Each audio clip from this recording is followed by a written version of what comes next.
जो बंसी काका के गोदाम में काम करता था। उस दिन अर्जुन गोदाम के अंदर लेटा हुआ आराम कर रहा था कि तभी बंसी काका वहाँ आ गए।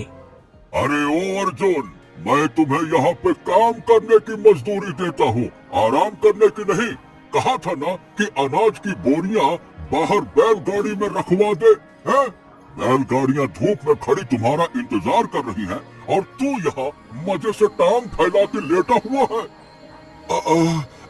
बंसी काका, बस कुछ देर तो आराम करने दिया करो, सुबह से तो लगा हुआ हूँ। कुछ दिनों से देख रहा हूँ अर्जुन, तू काम से जी चुराने लगा है, क्यों रे? सच बताऊं काका तो मुझसे अब मेहनत नहीं होती, न जाने मेरा भाग्य कब बदलेगा। छोटा था तो माँ बाप छोड़ गए, बचपन अनाथ की तरह बीता, सोचा था जवान होकर किस्मत बदल जाएगी। लेकिन अब तो लगता है कि पूरा जीवन यही बोरियां उठाने में कटेगा। याद रख अर्जुन, ये किस्मत जो होती है ना, ये लेटे लेटे नहीं बदलती, उसके लिए मेहनत करनी पड़ती है, हाथ पांव चलाने पड़ते हैं, योजनाएं बनानी पड़ती हैं। अब चल जल्दी से बोरियां गाड़ी में रख और सुन, कल सुबह जंगल चले जाना, तुम्हें लकड़ियां काट कर लाना है, घर पर लकड़ियां खत्म हो गई है, समझा? इतना कहकर बंसी काका वहाँ से चले गए। अर्जुन घर जाने ही वाला था कि तभी कोई आवाज उसके कानों में टकराई। वो राधा थी, बंसी काका की पुत्री, जो अर्जुन से प्रेम करती थी। क्या हुआ अर्जुन, आज तुम्हारे चेहरे पर इतने क्रोध की लकीरें क्यों हैं? अरे तुम्हारे पिताजी की वजह से। अब पिताजी ने क्या कर दिया? अरे करेंगे क्या, जरा सा बैठ के आ गया, तुम्हारे पिता ने आसमान ही सर पे उठा लिया और देने लगे मुझे प्रवचन, ये नहीं तो वो नहीं तो ये, नहीं तो। वो सब छोड़ो, ये बताओ हमारी शादी के बारे में पिताजी से कब बात करोगे? अर्जुन का चेहरा गंभीर हो गया। देखो राधा, मैं तुमसे प्रेम करता हूँ और तुम भी मुझसे करती हो, लेकिन तुम्हारे पिता से ना बात करने की हिम्मत नहीं है। जब हिम्मत नहीं थी तो प्रेम क्यों किया? मैं कुछ नहीं जानती अर्जुन, अगर तुम कुछ दिनों तक पिताजी से बात नहीं करते तो मैं खुद उनसे बात करूंगी। इतना कहकर राधा वहाँ से चली गई। अर्जुन चुपचाप घर लौट आया।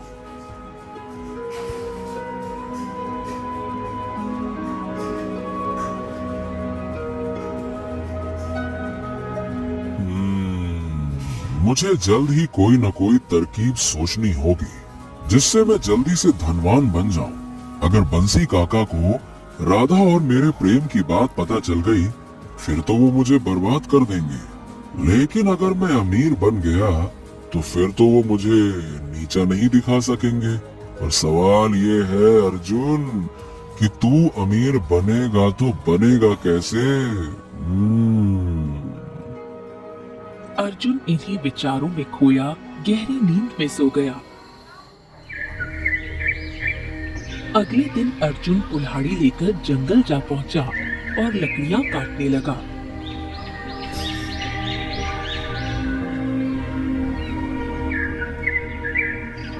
कुछ देर बाद थककर वो एक पेड़ के नीचे बैठ गया।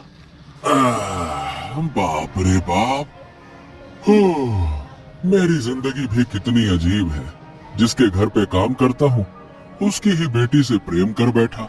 भला बंसी काका मेरी शादी अपनी बेटी से क्यों ही करेंगे? मैं उनके लिए बस एक मजदूर हूँ, फटीचर, बेकार मजदूर। उसने अपनी झोली से कुछ फल निकाले और खाने लगा। तभी उसके सामने एक साधु आकर खड़ा हो गया। बेटा, बेटा, मुझे बड़ी भूख लगी है, एक फल मुझे भी दे दो बेटा। दे दो। अर्जुन ने बिना कुछ बोले एक फल साधु की ओर बढ़ा दिया। साधु पास बैठ गया और शांति से फल खाने लगा। वाह वाह वाह वाह वाह, मजा आ गया। बड़े ही ताजा और स्वादिष्ट फल है। ये बताओ, इन्हें कहाँ से लेकर आए तुम? कहाँ से लेकर आऊंगा? बाजार से। और कहाँ से? खरीद के लाया हूँ। साधु मुस्कुराया। बहुत गुस्से में है तू बच्चा। मैं देख रहा था कि कुछ देर पहले तुम अपने आप से कुछ बड़बड़ा रहा था। बता बेटा, आखिर तेरी समस्या क्या है? बोल तो ऐसे रहे हो जैसे अगर मैं अपनी समस्या बता दूंगा तो आप पल भर में उसका हल निकाल ही दोगे। नहीं तो। बात तो सही है, क्या पता मैं तेरी कोई मदद कर दूं। बता तो सही बच्चे। अर्जुन थोड़ी देर चुप रहा और उसने अपनी सारी व्यथा साधु को बताई। हाँ, अब आप ये बताइए साधु महाराज कि मेरा भाग्य कैसे बदलेगा। मैं अचानक से धनवान होना चाहता हूँ। गरीबी की जिंदगी से मैं तंग आ चुका हूँ। तो तू अपने भाग्य को भाग्यशाली नहीं मानता? भाग्यशाली? कहाँ से भाग्यशाली हो गया मेरा भाग्य? बचपन में माता पिता छोड़कर चले गए। बचपन अनाथ की तरह बीता और जवानी मेहनत में कट रही है। ये भाग्यशाली है? बताइए। बात तो तेरी सही है, लेकिन ये भी सोच बेटा, जिस सेठ के यहाँ तू काम करता है उसकी बेटी तुझसे प्रेम करती है।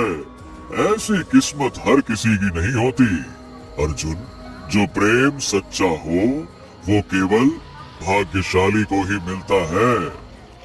अरे आप भी न लगे ज्ञान देने साधु बाबा। ऐसा है महाराज, कोई ऐसा उपाय बताइए जिससे मेरा भाग्य सच में बदल जाए और मैं रातों रात धनवान बन जाऊं। धनवान बनूंगा तभी वो सेठ अपनी लड़की का हाथ मुझे देगा, नहीं तो लात मार के भगा देगा। फिर हो गया मेरा भाग्यशाली का बंटा धार। नहीं तो। साधु ने अर्जुन को ध्यान से देखा, फिर धीरे धीरे खड़ा हुआ और बोला, तो ठीक है बेटा, सुनो। यहाँ से दाहिनी दिशा में एक घना जंगल है। उस जंगल में तुझे एक छोटा सा मंदिर मिलेगा। उस मंदिर में एक सोने का तराजू रखा है। वो कोई साधारण तराजू नहीं है, वो देवी का तराजू है। अगर तेरे मन में जरा सा भी लालच नहीं हुआ और तेरे भाग्य में परिवर्तन लिखा है तो ही तू उस तराजू को उठा सकेगा। और हाँ, अगर तेरे मन में कपट या लालच आया तो जैसे ही तू उस तराजू को छुएगा तू जलकर राख हो जाएगा। समझा? अरे क्या खाक समझा? भला ये कैसा उपाय हुआ? एक तरफ जिंदगी नहीं तो मौत। भाग्य ऐसे नहीं बदलता। कभी कभी भाग्य को आसमान तक चुनौती देनी पड़ती है। अगर डरता है तो सारा जीवन ऐसे ही दूसरों की गुलामी में गुजार दे, नहीं तो कोशिश करके देख ले। साधु की बात सुनकर अर्जुन के भीतर कुछ जल उठा। हाँ ठीक है, अगर ऐसी बात है तो फिर मैं अपने भाग्य को जरूर आजमाऊंगा। इतना कहकर अर्जुन उस दिशा में चल पड़ा जहाँ साधु ने उसे जाने को कहा था।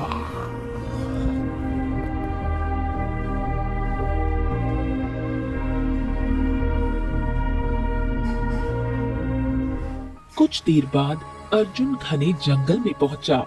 पेड़ों के बीच छिपा एक छोटा सा मंदिर उसकी नजर में आया। अरे, साधु महाराज ने सच कहा था, यहाँ तो सचमुच एक छोटा सा मंदिर है। चलो देखते हैं अंदर, क्या वाकई वहाँ सोने का तराजू है या फिर साधु महाराज मंदिर का पता बताकर मुझे मूर्ख बना रहे थे। चलो। अर्जुन सावधानी से मंदिर के अंदर चला गया। अंदर चमकती सोने की किरणों में एक तराजू रखा था। बाप रे, इसका मतलब साधु महाराज का हर एक शब्द सत्य था। हो, पर अगर मैं इसे उठाऊंगा तो जलकर राख हो जाऊंगा तो हे भगवान, क्या मेरी कहानी यहीं खत्म हो जाएगी? क्या करूं, क्या करूं? हाँ, इस तरह जीने से अच्छा है कि यहीं पर जलकर राख हो जाऊं। हाँ। उसने झटके से तराजू उठा लिया।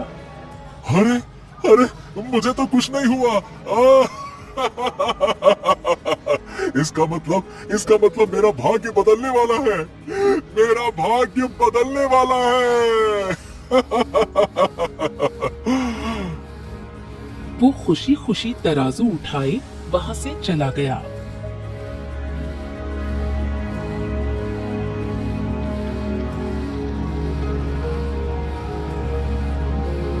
वापस उसी जगह जहां साधु बैठा था।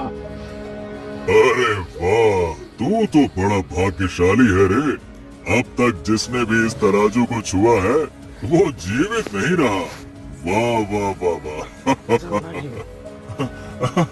साधु महाराज, आपने मेरा जीवन सफल बना दिया। अब मैं इस सोने के तराजू को बेच दूंगा और जो धन मिलेगा उससे व्यापार करूंगा। फिर देखना आप, मैं भी अमीर बन जाऊंगा।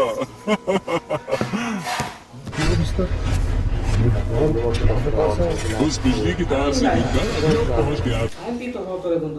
साधु का चेहरा अचानक गंभीर हो गया। बकवास मत कर मूर्ख, तो फिर वही छोटी सोच वाली बातें कर रहा है। तेरे हाथ में जो तराजू है वो साधारण नहीं, जादुई तराजू है। जादुई तराजू? इसका क्या मतलब है साधु महाराज? ये तराजू बात करता है और ये आम वस्तुओं का नहीं बल्कि सच और झूठ का न्याय करता है। अगर तू इसका उपयोग सत्य और न्याय के लिए करेगा तो ये तेरी बात मानेगा, पर अगर तू इसका उपयोग स्वार्थ और लालच के लिए करेगा तब भी ये तेरी ही बात मानेगा। अब ये निर्णय तेरा है कि तू कौन सा रास्ता चुनेगा। अरे साधु महाराज, आप तो ऐसे कह रहे हैं जैसे मैं कोई राजा महाराजा हूँ। अरे मैं किसी का न्याय कैसे कर सकता हूँ? ये तो राजाओं का काम है ना। सुन, तूने देवी का तराजू उठाया है, इसका मतलब तू कोई साधारण मनुष्य नहीं है। तेरे अंदर अगर कुछ कमी है तो वो है धैर्य की कमी। थोड़ा धैर्य रख, समय आने दे, नियति तुझे एक अवसर देगी। दो रास्ते होंगे, एक आसान जो धन की ओर ले जाएगा और दूसरा कठिन जो सत्य की ओर जाएगा।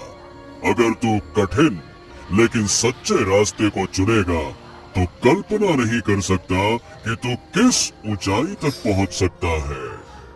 ओह, मतलब मेरे जीवन में ऐसा समय आएगा जब मुझे चुनना होगा अच्छाई या बुराई में से कोई एक रास्ता। जब से तू मिला है ना, तूने पहली बार बुद्धि की बात कही है। बिल्कुल सही समझा तूने। इतना कहकर साधु रहस्यमय मुस्कान के साथ जंगल की दिशा में चला गया। अर्जुन देर तक उसे देखता रहा, फिर धीरे धीरे घर की ओर लौटा, हाथ में चमकता हुआ सोने का तराजू लिए हुए।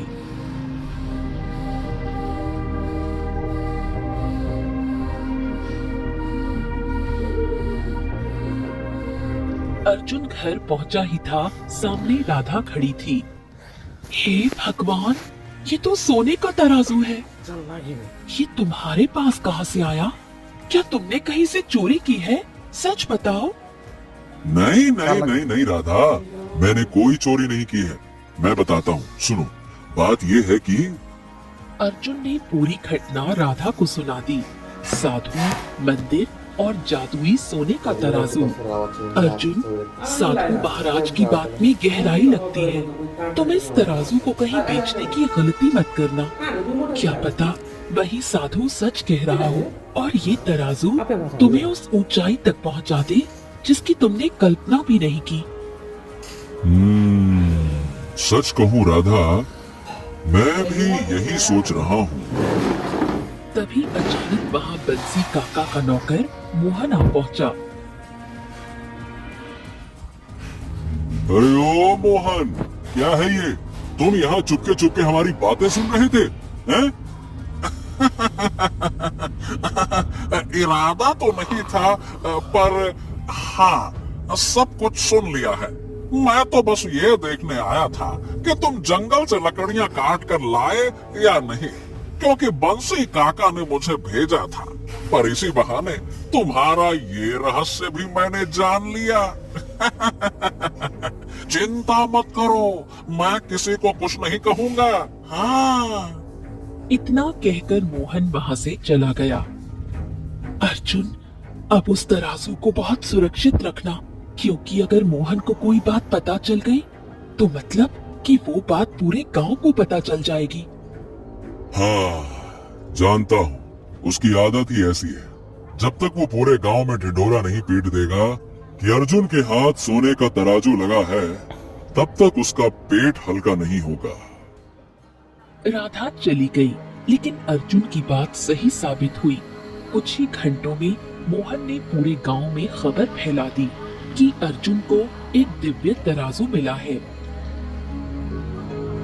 उधर उसी समय केशव नगर के राजमहल में अंधकार और उदासी छाई थी। राजा विक्रम अपने सिंहासन पर गंभीर मुद्रा में बैठे थे। महाराज, इस तरह उदास बैठने से कुछ नहीं होगा। राजगुरु, तुम तो जानते हो ना कि मेरे राजकोष का सारा खजाना चोरी हो गया है। राज्य चलाने के लिए मेरे पास एक सोने की मुद्रा तक नहीं बची है। अरे मैं कंगाल हो चुका हूँ। अब उदास ना हो तो और क्या करूँ? खुशी मनाऊं क्या?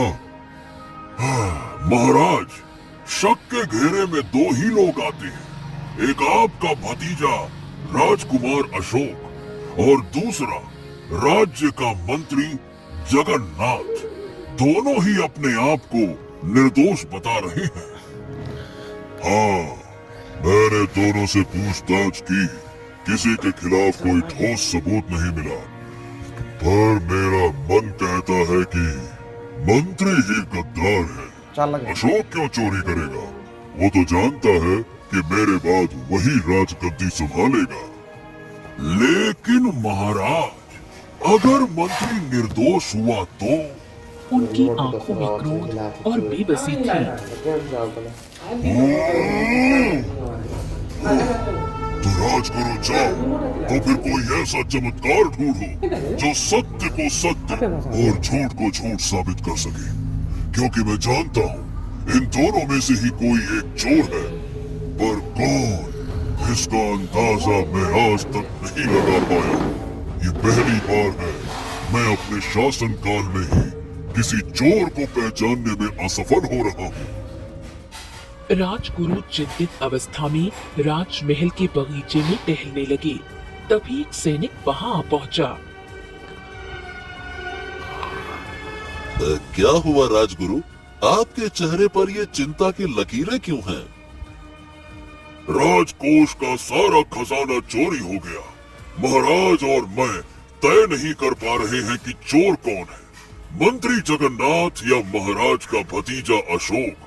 अगर दोषी का पता जल्द ही नहीं चला तो ये राज्य संकट में पड़ जाएगा। राजगुरु, मैं हरियापुर गांव का रहने वाला हूँ। वहाँ अर्जुन नाम का एक युवक रहता है जिसके पास सोने का तराजू है। पूरा गांव कहता है कि वो तराजू साधु महाराज की देन है। अगर अर्जुन से न्याय करवाया जाए तो असली चोर का पता चल सकता है। अच्छा, और तुम इतने विश्वास के साथ कैसे कह सकते हो? क्योंकि हमारे गांव का मोहन नाम का व्यक्ति हर सच बात गांव में फैलाता है। वो कभी झूठ नहीं बोलता और उसी ने बताया है कि वो तराजू चमत्कारी है। ओह, अगर ये बात सच है तो तुरंत अर्जुन को मेरे पास लेकर आओ। उसे और उसके तराजू को प्रातःकाल दरबार में लेकर आओ। मैं ये बात महाराज को बताता हूँ। सैनिक वहां से निकल गया, लेकिन ये सब वार्तालाप राजकुमार अशोक सुन चुका था। अगर वो तराजू सच में चमत्कारी हुआ, फिर तो मैं चोर साबित हो जाऊंगा। और सच तो यही है कि चोरी तो मैंने ही की है। पर अब एक रास्ता है, अर्जुन को खरीदना। इधर सैनिक सीधे हरियापुर पहुँचे। अर्जुन राधा से बातें कर रहा था।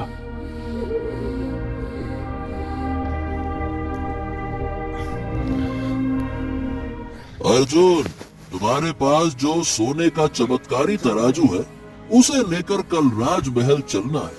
राज्य का सारा खजाना चोरी हो गया है और आरोपी दो हैं, मंत्री जगन्नाथ और राजकुमार अशोक।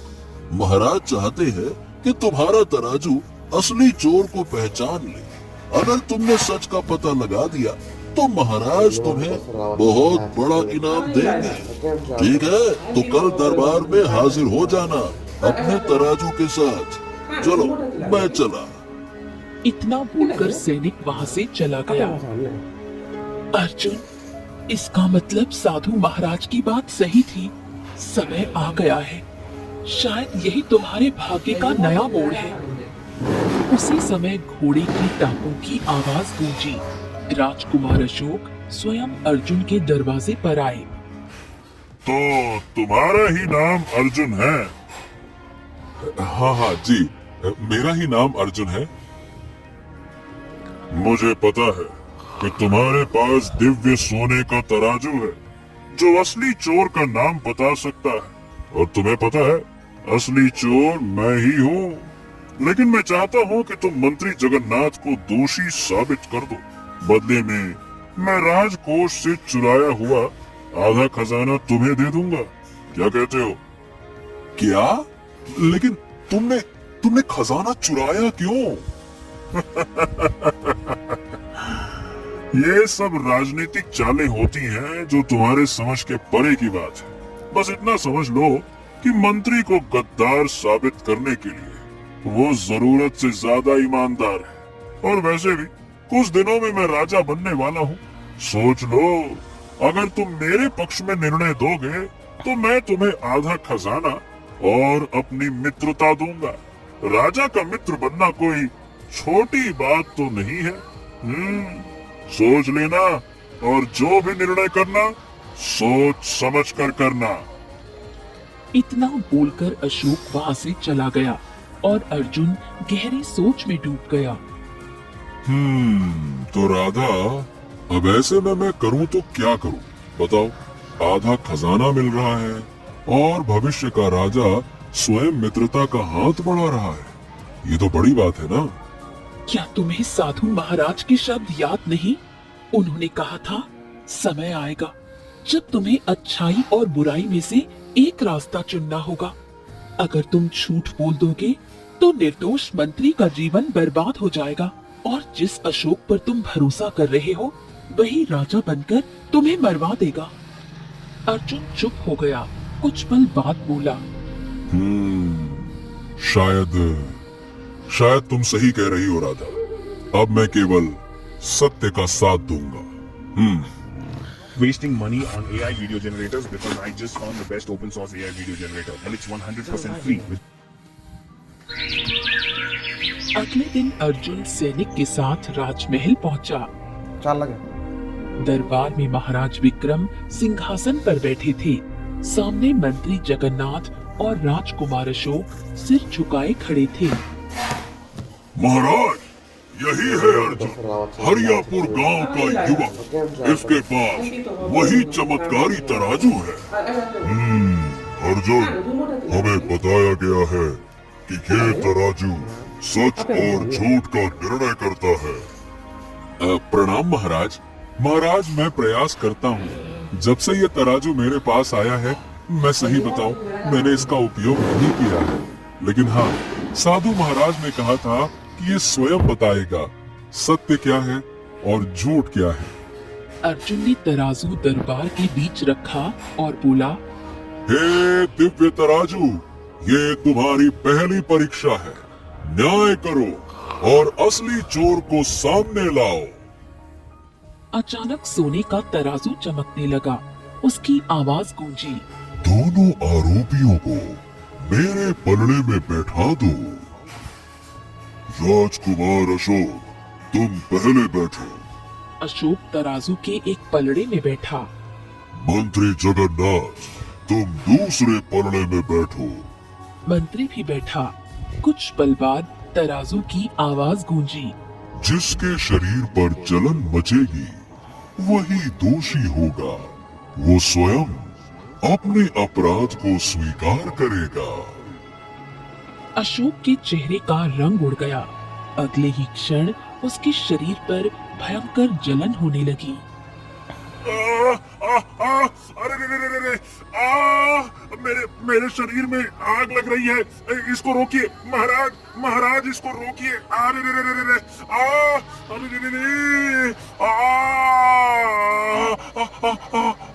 सत्य बोल दो अशोक, तुम्हारा दर्द समाप्त हो जाएगा। महाराज, महाराज, मैं दोषी हूँ। राजकोष का सारा खजाना मैंने ही चुराया।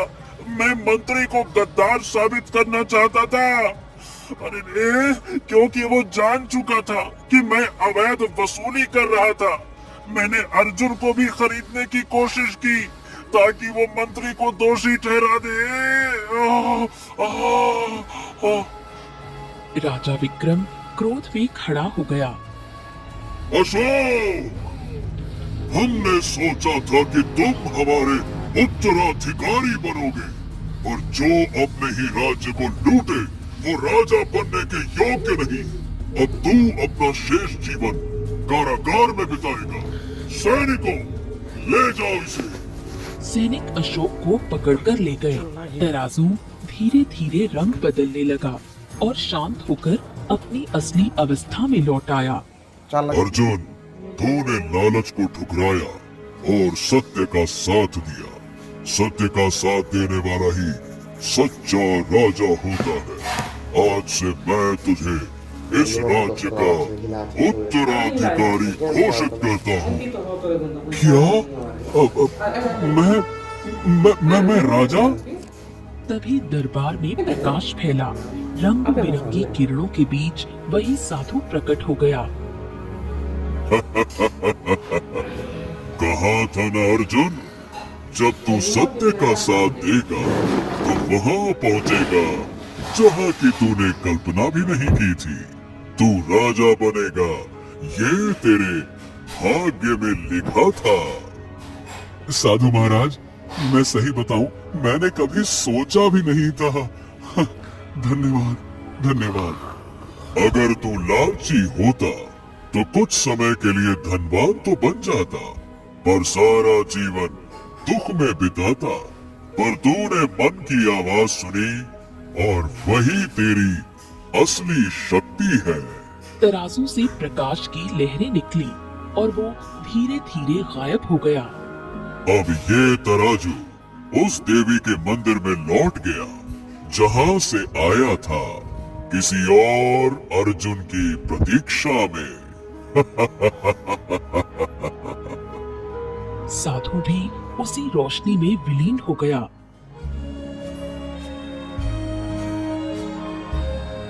कुछ समय बाद अर्जुन का विवाह राधा से धूमधाम से हुआ। हरियापुर से लेकर पूरे केशव नगर तक अर्जुन के न्याय और सत्य की चर्चा फैल गई।